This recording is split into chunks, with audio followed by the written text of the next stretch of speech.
से मेहंदी का ये रंग कभी ना खाली हो।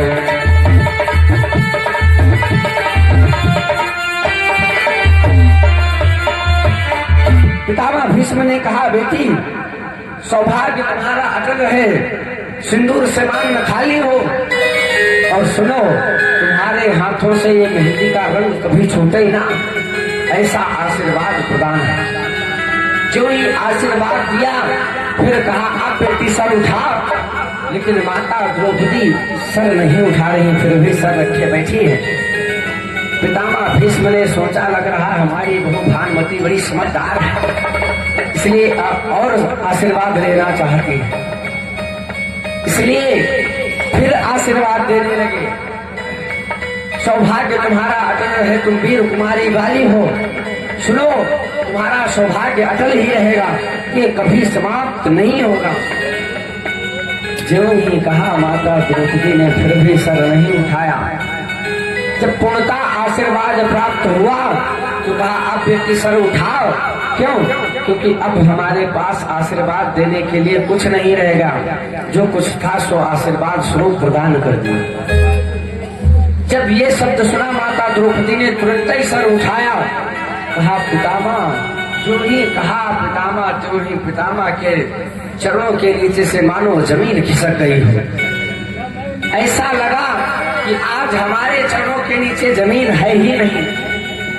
पितामह ने सोचा, कहीं इसी क्षण यदि भानुमति आ गई तो फिर हमारी दशा क्या होगी। हमने दुर्योधन से कह रखा है भानुमति को भेज देना, सो अब क्या होगा।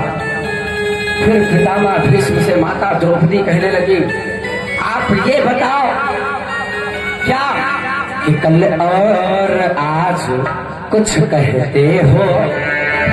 माता द्रौपदी ने कहा, सुनो पितामह, कि कल और आज कुछ कहते हो, तुम सत्यव्रती कहलाते हो।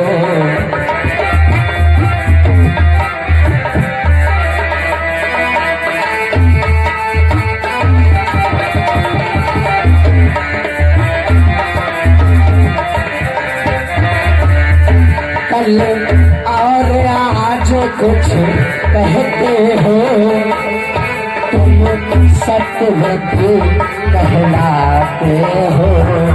और सुनो बाबा, मेरे पांचों पतियों में से यदि एक भी मारा जाएगा,